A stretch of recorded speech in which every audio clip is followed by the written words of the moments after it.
नमस्कार दोस्तों, decode exam के इस ऑनलाइन पोर्टल पर मैं प्रशांत आप सबका स्वागत करता हूं।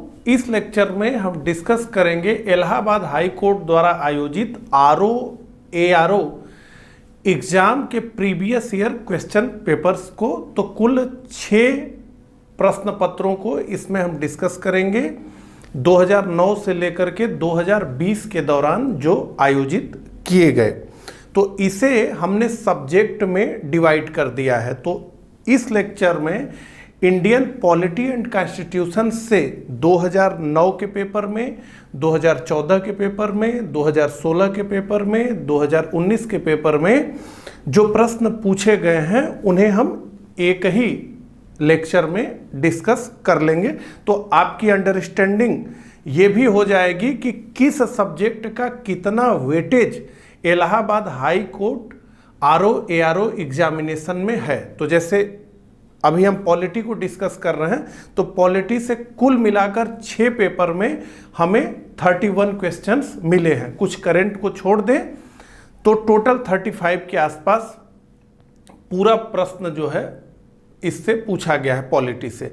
वहीं हम इंडियन नेशनल मूवमेंट को जब डिस्कस करेंगे तो इंडियन नेशनल मूवमेंट से बहुत सारे प्रश्न पूछे गए, पॉलिटी की अपेक्षा लगभग 2 गुना। तो ये भी हमारी अंडरस्टैंडिंग हो जाएगी इस सीरीज को देखने के बाद कि इलाहाबाद हाई कोर्ट में किस सब्जेक्ट से पिछले वर्षों में कितने प्रश्न पूछे गए। ठीक है, तो इस लेक्चर की शुरुआत करें उससे पहले मैं आप लोगों को बताना चाहूँगा कि हमने इलाहाबाद हाई कोर्ट ARO की समग्र तैयारी के लिए एक वीडियो लेक्चर्स प्रोग्राम चलाया है, जिसमें कि आपको वीडियो लेक्चर्स, PDF नोट्स और टेस्ट सीरीज ये तीनों एक साथ मिलेगा। तो वीडियो लेक्चर्स और PDF के द्वारा आप इस एग्ज़ाम के सिलेबस को कवर करेंगे और टेस्ट सीरीज के माध्यम से आप अपनी प्रगति का परीक्षण स्वयं से कर पाएंगे। ठीक है, अगर आप इस प्रोग्राम से जुड़ना चाहें तो AHC Allahabad high court ARO लिख करके हमें इस नंबर 9506742544 पर व्हाट्सएप कर सकते हैं। ठीक है, तो चलिए इसी के साथ इस लेक्चर की शुरुआत करते हैं और पहले प्रश्न को देखते हैं। ये देखिए 2009 के प्रश्नों को हम देख रहे हैं।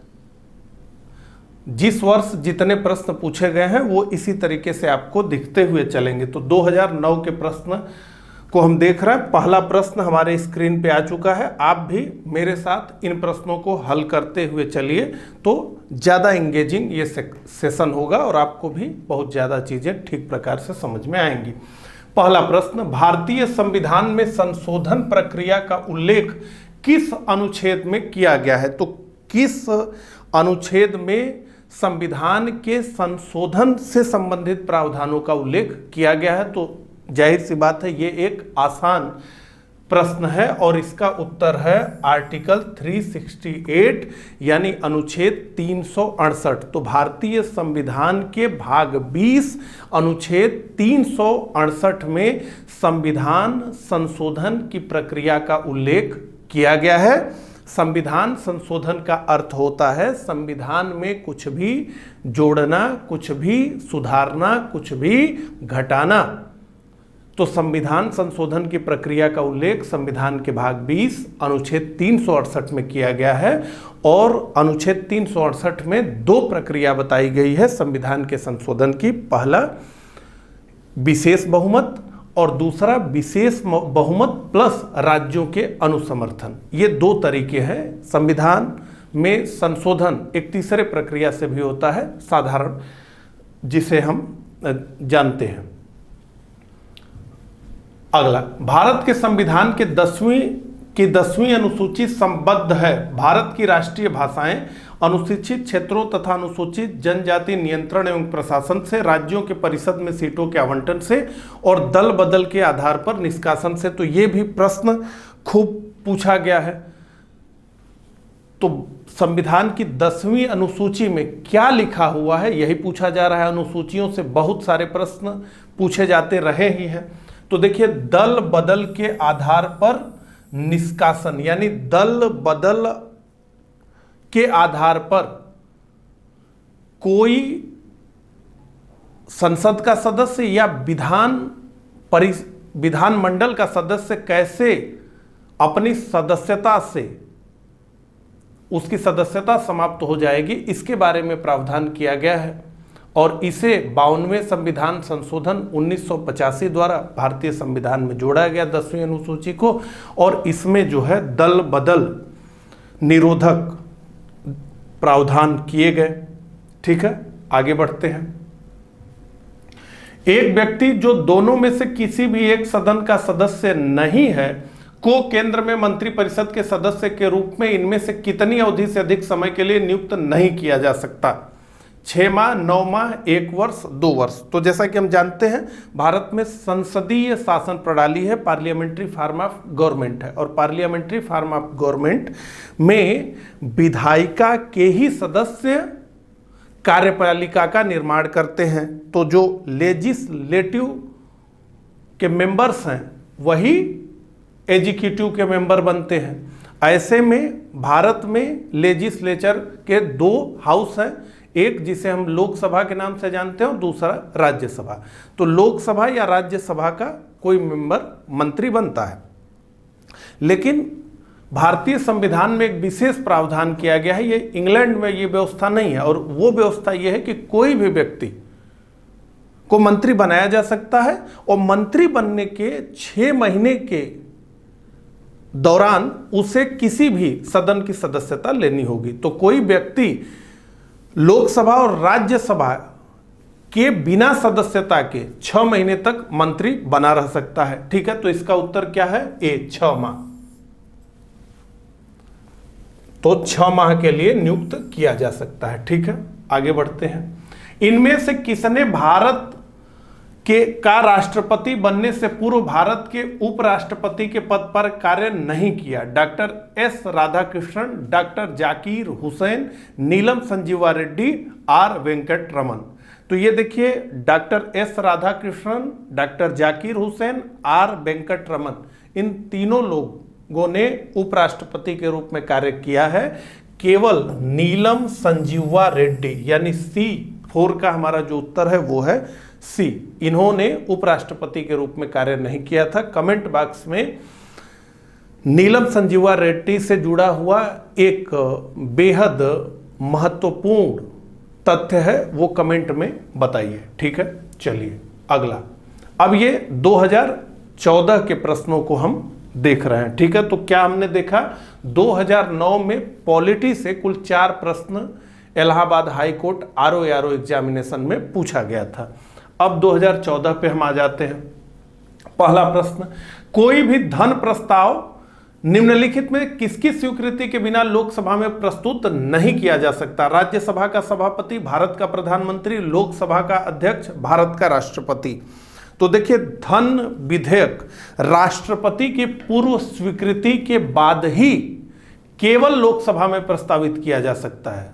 कोई भी विधेयक जो होता है वो लोकसभा और राज्यसभा दोनों में प्रस्तावित किया जा सकता है, लेकिन धन विधेयक केवल और केवल लोकसभा में प्रस्तावित किया जा सकता है, और वो भी तब किया जा सकता है जब धन विधेयक ने भारत के राष्ट्रपति से पूर्वानुमति प्राप्त कर ली हो। तो इसका क्या उत्तर है? भारत का राष्ट्रपति। तो कोई भी धन विधेयक भारत के राष्ट्रपति के पूर्वानुमति के बाद ही प्रस्तावित किया जा सकता है, और कोई विधेयक धन विधेयक है या नहीं इसका निर्णय लोकसभा के अध्यक्ष करते हैं। ठीक है, तो ये समझ में आया। आगे बढ़ते हैं। निम्नलिखित में से कौन सा कथन मौलिक अधिकारों के संबंध में सत्य है? सत्य है। इनकी संख्या असीम है, इनका संरक्षण तथा क्रियान्वयन साधारण कानूनों के अनुसार होता है, इन्हें कानून की साधारण प्रक्रिया से राज्य विधायिका द्वारा बदला जा सकता है, इन्हें भारतीय संविधान का संरक्षण प्राप्त है। तो इनकी संख्या असीम है, निश्चित रूप से असीम नहीं है। इनका संरक्षण तथा क्रियान्वयन साधारण कानूनों के अनुसार होता है, निश्चित रूप से नहीं होता है। इन्हें कानून की साधारण प्रक्रिया से राज्य विधायिका द्वारा बदला जा सकता है, बिल्कुल नहीं। संविधान में संशोधन करके ही कुछ किया जा सकता है। इन्हें भारतीय संविधान का संरक्षण प्राप्त है, तो निश्चित रूप से इन्हें भारतीय संविधान का संरक्षण प्राप्त है। कोई भी विधि जो भाग 3 द्वारा प्रदत्त अधिकारों को छीनती है वो उल्लंघन की सीमा तक न्यून होगी, ये स्पष्ट रूप से आर्टिकल 13 में लिखा हुआ है। राज्य ऐसी कोई विधि नहीं बनाएगा जो भाग 3 द्वारा प्रदत्त अधिकारों को छीनता हो या उसे न्यून करता हो। तो इन्हें भारतीय संविधान का संरक्षण निश्चित रूप से प्राप्त है। अगला, सुरक्षात्मक भेदभाव की नीति किसको प्रोत्साहन देती है? अब इस प्रश्न को भी हमने उठा लिया। अब संविधान से जुड़ा हुआ तो सीधे सीधे ये प्रश्न नहीं है, लेकिन ठीक है, पॉलिटी में ये भी चल जाएगा। वर्तमान भेदभाव क्या पूछा जा रहा है? सुरक्षात्मक भेदभाव की नीति किसको प्रोत्साहन देती है? वर्तमान भेदभाव, पूर्ण समानता, वास्तविक समानता। ठीक है, सी इसका हमारा उत्तर है। कहा जाता है कि असमान व्यक्तियों के साथ किया गया समान व्यवहार ही भेदभाव है। तो दो असमान व्यक्तियों के साथ अगर समान व्यवहार किया जा रहा है तो असल में वो समानता की स्थापना करने की जगह भेदभाव किया जा रहा है, असमानता किया जा रहा है। तो वो समानता नहीं, क्या है? वो असमानता है। तो इसी पूरी अवधारणा पर पूरा आरक्षण का मामला भारत में निकला। आइए अगले प्रश्न को देखें। संविधान के किस संशोधन द्वारा ग्रामीण स्थानीय शासन को संवैधानिक दर्जा प्रदान किया गया? यह भी प्रश्न बहुत बार पूछा गया, आप इसका उत्तर जानते हैं। 73वां संविधान संशोधन, ये हमारा इसका उत्तर है। तो 73वें संविधान संशोधन अधिनियम के माध्यम से पंचायतों को संवैधानिक स्थिति प्रदान कर दी गई और 11वीं अनुसूची को भारत के संविधान में जोड़ा गया। और बार बार यह प्रश्न पूछा गया, 11वीं अनुसूची में कुल कितने विषयों का उल्लेख किया गया है? तो कुल 29 विषयों का उल्लेख संविधान के 11वीं सूची में, अनुसूची में किया गया है। अगला, 2003 में भारतीय संविधान के 52वें संशोधन द्वारा 8वीं अनुसूची में किन 3 भारतीय भाषाओं को सम्मिलित किया गया? उड़िया, सिंधी, संथाली, बोडो, मैथिली, उड़िया, बोडो, मैथिली, संथाली और डोगरी। ये सी हमारा उत्तर है। तो कुल 4 भाषाओं को 2003 में संविधान की 8वीं अनुसूची में डाला गया, बोडो, मैथिली, संथाली और डोगरी। ये 4 भाषाएं थी, इसमें 3 पूछा है। ठीक है, आगे तो ये देखिए, अब हम बात करेंगे आरओ यारो 2016 और 17, इन दोनों को हमने कंबाइंड कर दिया है क्योंकि 3-3, 4-4 प्रश्न पूछे गए हैं।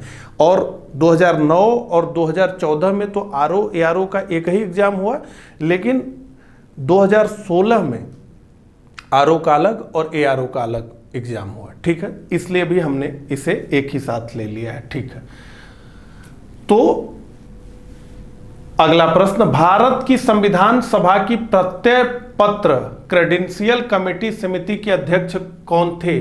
पी पट्टाभी सीतारामैया, एच.सी. मुखर्जी, अलादी कृष्ण स्वामी अय्यर और के.एम. मुंशी। अब देखिए, ये प्रश्न कठिन प्रश्न है। अब संविधान की बहुत सारी समितियां थी और जो मुख्य समितियां हैं वही एग्जाम में पूछा जाता है, सारे लोग उसी को याद करते हैं। अब यहां क्या पूछा जा रहा है? प्रत्यय पत्र या प्रत्यय समिति। अब ये कठिन है प्रश्न, इसका उत्तर जो है बहुत कम लोग दे पाएंगे। बी पटाभी सीतारामैया, एच.सी. मुखर्जी, अलादी कृष्ण स्वामी अय्यर, के.एम. मुंशी। तो अलादी कृष्ण स्वामी अय्यर। तो इस प्रश्न को हम कठिन प्रश्न मानेंगे। क्यों कठिन मानेंगे? तो कठिन इसलिए मानेंगे कि ये पॉपुलर फैक्ट नहीं है। ठीक है, बस इसलिए कठिन मांगेंगे, नहीं तो ये तो है तो एक फैक्ट ही। अगला, भारतीय संविधान का कौन सा अनुच्छेद राष्ट्रीय महत्व के स्मारकों, स्थानों और वस्तुओं के संरक्षण से संबंधित है? अनुच्छेद 48, अनुच्छेद 49, अनुच्छेद 42, अनुच्छेद 47।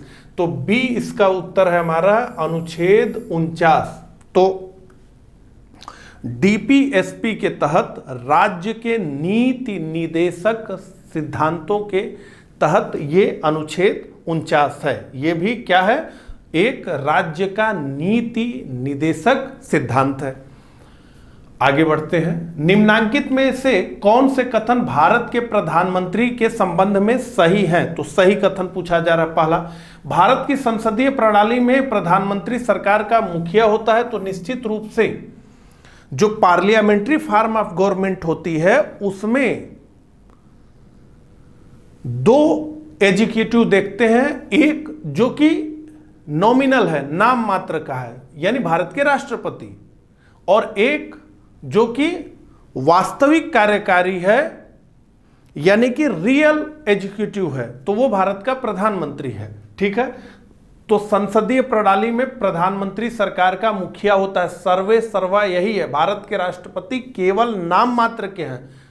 सारे निर्णय भारत के राष्ट्रपति के नाम से लिए जाते हैं, लेकिन सारे निर्णय प्रधानमंत्री और उसकी मंत्री परिषद लेती है।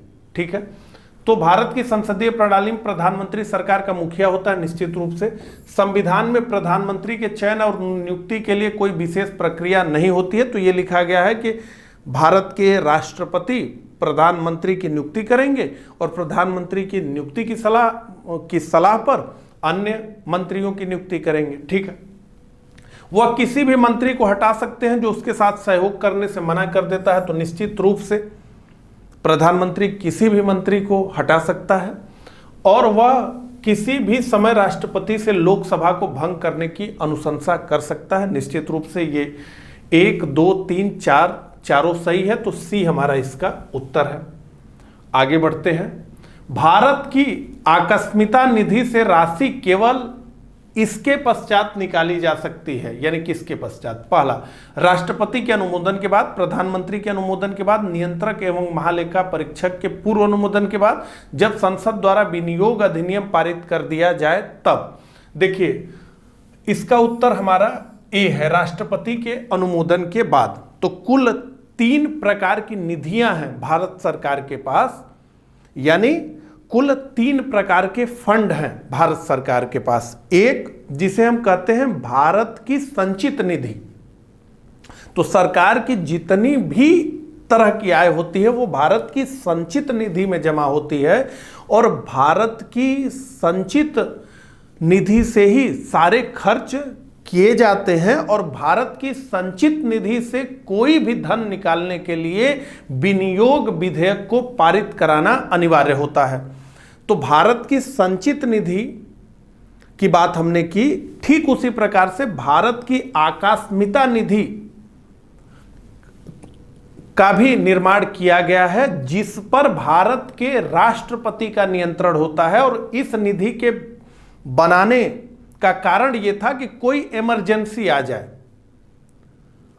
भारत की संचित निधि से धन निकालने की प्रक्रिया बड़ी कठिन है, एक विनियोग विधेयक पारित करेंगे तब निकलेगा, तो कोई इमरजेंसी आ जाए तो सरकार उस इमरजेंसी को टैकल कर सके भारत की आकस्मिकता निधि से धन निकाल करके। तो 500 करोड़ रुपए का प्रावधान किया गया, वो अभी तक 500 करोड़ रुपए ही है।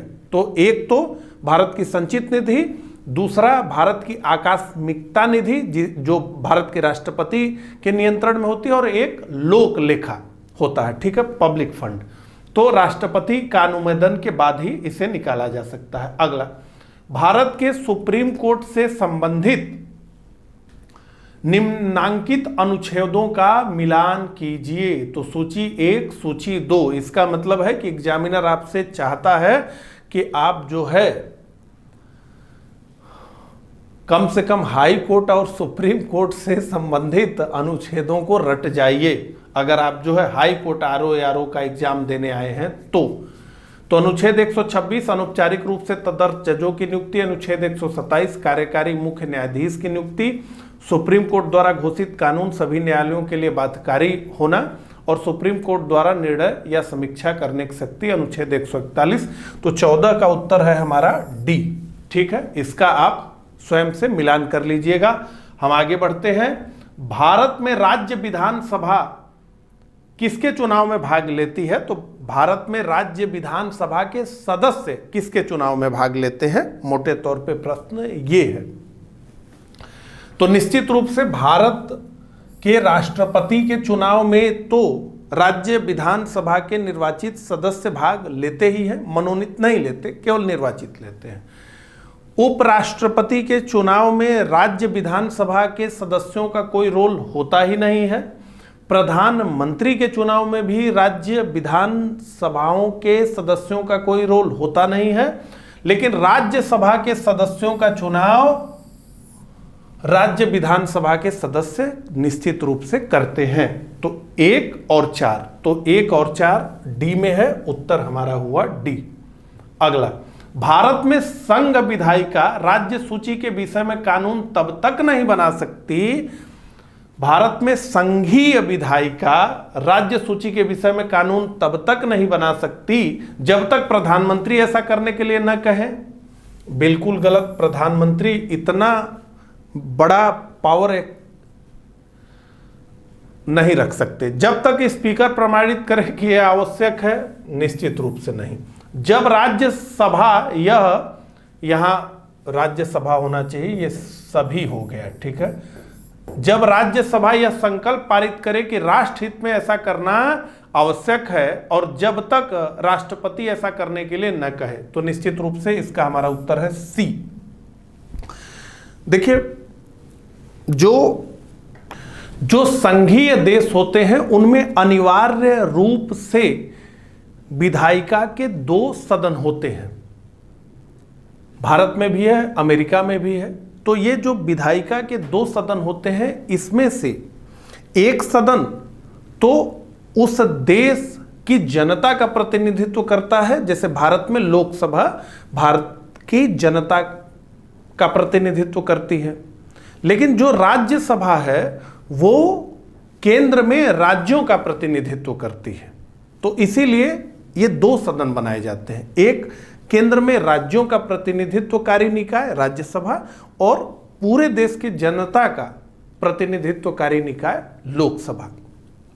तो चूंकि केंद्र में राज्यों का प्रतिनिधित्व राज्यसभा करती है, इसलिए राज्यसभा को 2 विशिष्ट अधिकार दिए गए हैं जो कि लोकसभा के पास नहीं है। पहला विशिष्ट अधिकार है अनुच्छेद 249 के तहत राज्यसभा उपस्थित और मतदान करने वाले अपने सदस्यों के 2/3 बहुमत से किसी राज्य सूची के विषय को राष्ट्रीय महत्व का घोषित कर सकती है, जिसके बाद संसद को उस पर कानून बनाने का अधिकार प्राप्त हो जाता है।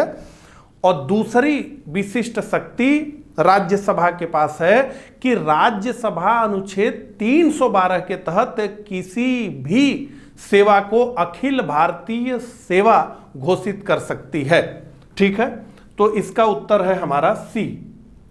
आगे बढ़ते हैं। अभिकथन ए, भारतीय वन सेवा एक अखिल भारतीय सेवा है, तो निश्चित रूप से भारतीय वन सेवा एक अखिल भारतीय सेवा है। कारण आर, राज्य पुनर्गठन आयोग ने भारतीय वन सेवा के सृजन के लिए अनुशंसा की। ए और दोनों सत्य है, आर तथा ए की सही व्याख्या है। ए सत्य है परंतु आर असत्य है। ए असत्य है परंतु आर सत्य है। तो देखिए, ए तो सत्य है परंतु आर क्या है? असत्य है, क्योंकि राज्य पुनर्गठन आयोग भारतीय वन सेवा के सृजन के लिए ये जो अधिकारिता है ये राज्यसभा के पास अधिकारिता है। तो 3 अखिल भारतीय सेवाएं, आईएएस, आईपीएस और आईएफएस, ठीक है, इंडियन फॉरेस्ट सर्विसेज। अगला, ग्राम पंचायतों को संवैधानिक मंजूरी देने की आवश्यकता सर्वप्रथम इनके द्वारा अनुभव की गई।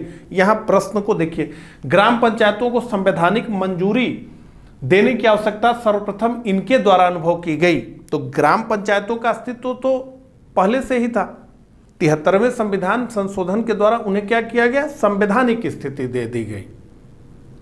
तो ये प्रथम बार किस समिति ने महसूस किया कि नहीं, ग्राम पंचायतों को संवैधानिक मंजूरी दी जानी चाहिए? तो इसका उत्तर है सी, LM सिंघवी समिति ने ग्राम पंचायतों को संवैधानिक मंजूरी मिले इसकी बात की।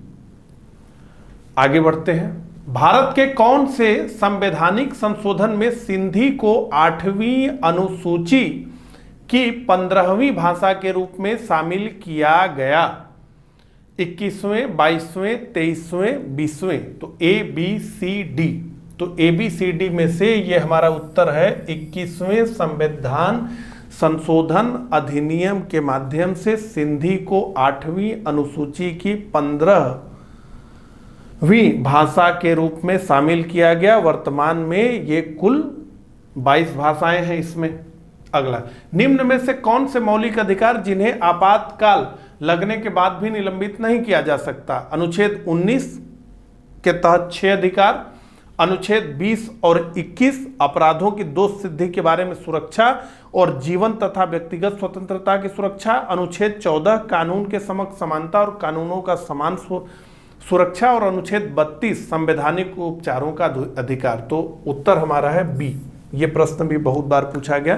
तो अनुच्छेद 20 और 21 अपराधों के दोष सिद्धि के बारे में सुरक्षा और जीवन तथा व्यक्तिगत स्वतंत्रता की सुरक्षा। अगला, भारतीय संविधान को विभिन्न स्रोतों से व्यापक रूप से अनुकरण किया गया है। निम्न में से कौन से स्रोत इसके अधिकतर प्रावधानों को लिया गया है? तो कहा यह जा रहा है कि भारत के संविधान में बहुत सारी चीजें बहुत सारे स्रोतों से उठाई गई है। अब बताना यह है कि किस स्रोत से सबसे ज्यादा चीजें उठाई गई हैं। तो निश्चित रूप से हम जानते हैं भारत सरकार अधिनियम 1935 इसका हमारा उत्तर है। तो सी हमारा उत्तर है, भारत सरकार अधिनियम 1935। आगे बढ़ते हैं। संसद के दोनों सदनों की संयुक्त बैठक की अध्यक्षता कौन करता है?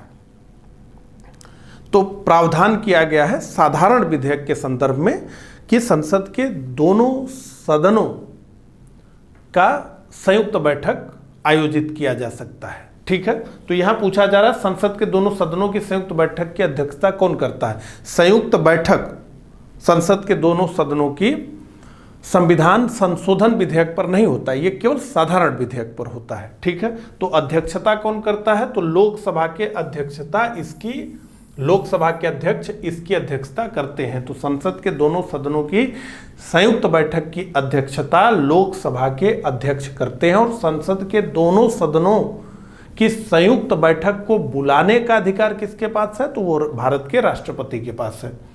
अगला, ग्राम सभा जो कि पंचायती राज प्रणाली की नींव है, इस निकाय में निम्न में से कौन शामिल होते हैं? यानी ग्राम सभा जब हम कहते हैं तो उसके मेंबर कौन होते हैं, ये प्रश्न पूछा जा रहा है। पंचायत के क्षेत्र में शामिल गांव में रहने वाले व्यक्ति, पंचायत के चुने हुए सदस्यों द्वारा अप्रत्यक्ष रूप से चुने गए सदस्य, पंचायत के क्षेत्र में शामिल गांव की निर्वाचक सूची में पंजीकृत व्यक्ति, गांव के व्यक्तियों द्वारा प्रत्यक्ष रूप से चुने गए। तो पंचायत के क्षेत्र में शामिल गांव की निर्वाचन सूची में पंजीकृत व्यक्ति, ये हमारा इसका उत्तर है। आगे बढ़ते हैं।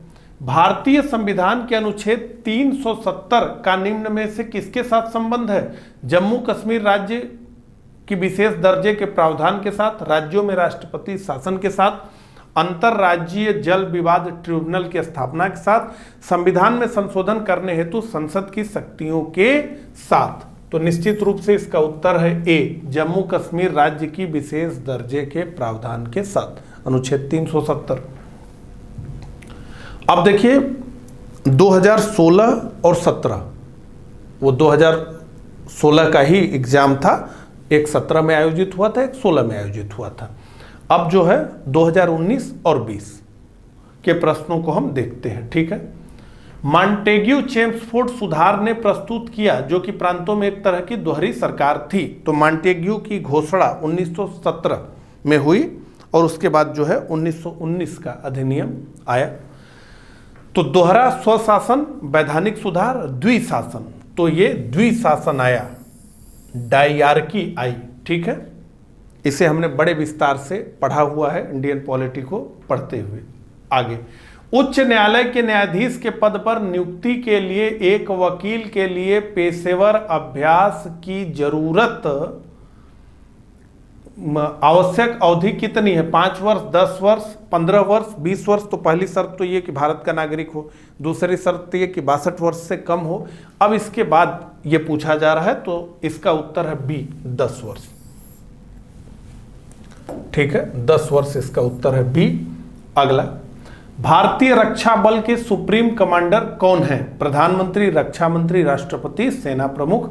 निश्चित रूप से भारत के राष्ट्रपति भारतीय रक्षा बल के यानी तीनों सेनाओं के, जल थल नभ, तीनों सेनाओं के ये सर्वोच्च कमांडर होते हैं। और ये राष्ट्रपति की जब हम शक्तियां पढ़ते हैं तो उसमें जो सैन्य शक्तियां हैं राष्ट्रपति की, उसके तहत भारत के राष्ट्रपति तीनों सेनाओं के सर्वोच्च कमांडर होते हैं। अगला, भारतीय संविधान का उल्लंघन करने के लिए किसके निष्कासन को महाभियोग की प्रक्रिया से आरंभ किया जाता है? उपराष्ट्रपति, राष्ट्रपति, प्रधानमंत्री, सभापति। तो भारत के राष्ट्रपति को अगर वो संविधान का उल्लंघन करते हैं तो अनुच्छेद 61 के तहत उन पर महाभियोग चलाया जा सकता है। ठीक है, तो ये 20 का उत्तर है। अगला, उत्तर प्रदेश विधानसभा में कितने सदस्य हैं? 400 निर्वाचित तथा 3 नामित। तो 400 इलेक्टेड और 3 नॉमिनेटेड। 403 निर्वाचित तथा 1 नामित, 401 निर्वाचित तथा 3 नामित, 405 निर्वाचित। तो ये संविधान में व्यवस्था की गई कि लोकसभा में अगर भारत के राष्ट्रपति को लगता है कि अगर एंग्लो इंडियन का प्रतिनिधित्व ज़्यादा नहीं है तो वो 2 एंग्लो इंडियन को मनोनीत कर सकते हैं। और राज्य विधानसभाओं में भी कई राज्यों में ये प्रावधान रहा कि राज्यपाल महोदय को अगर लगता है कि राज्य विधानसभा में एंग्लो इंडियन का पर्याप्त प्रतिनिधित्व नहीं है तो वो 1 सदस्य को चुन सकते हैं। हालांकि इसकी लिमिट अब समाप्त हो गई, ये 10 वर्ष के लिए ही था। जो सरकारें थी वो 10-10 वर्ष के लिए इसको बढ़ा रही थी। जिस प्रकार से SC ST के लिए रिजर्वेशन बढ़ता जाता है तो उसी तरह से ये भी बढ़ रहा था, लेकिन इस बार मोदी सरकार ने इसे नहीं बढ़ाया। ठीक है, लेकिन ये प्रश्न चूंकि उससे पहले का है तो 403 निर्वाचित तथा 1 नामित। ठीक है, अब अगला प्रश्न, स्वतंत्र भारत में उत्तर प्रदेश विगत काल के संयुक्त प्रांत के पहले गवर्नर कौन थे? Francis Verner Wylie, Sarojini Naidu, न्यायाधीश BB मलिक, HP मोदी। तो स्वतंत्र भारत में उत्तर प्रदेश के पहली गवर्नर सरोजनी नायडू थी। बी इसका हमारा उत्तर है। तो 30 का हमारा जो उत्तर है वो है बी। अगला और अंतिम प्रश्न, उत्तर प्रदेश में उच्च न्यायालय ने कैसे कार्य निर्धारित किए हैं? उच्च न्यायालय और उसकी न्यायपीठ दोनों इलाहाबाद में है। गलत। उच्च न्यायालय इलाहाबाद में और उसकी न्यायपीठ लखनऊ में है। बिल्कुल यही सही है। उच्च न्यायालय लखनऊ में और उसकी न्यायपीठ इलाहाबाद में है, तो ठीक उल्टा हो गया, गलत। उच्च न्यायालय और उसकी न्यायपीठ दोनों लखनऊ में है, गलत। तो उच्च न्यायालय इलाहाबाद में और उसकी न्यायपीठ लखनऊ में है, यही इसका सही उत्तर है, यानी बी। तो इस प्रकार से हाई कोर्ट RO ARO के जो 6 पेपर थे उनमें पॉलिटी और कॉन्स्टिट्यूशन से जो प्रश्न पूछे गए थे, ज़्यादा नहीं थे, उन्हें हमने देखा। मुझे कमेंट करके ज़रूर बताइएगा कि मेरा ये प्रयास आपको कैसा लगा। मिलता हूँ इसी तरह के अगले लेक्चर में, तब तक के लिए आप सभी को नमस्कार, धन्यवाद।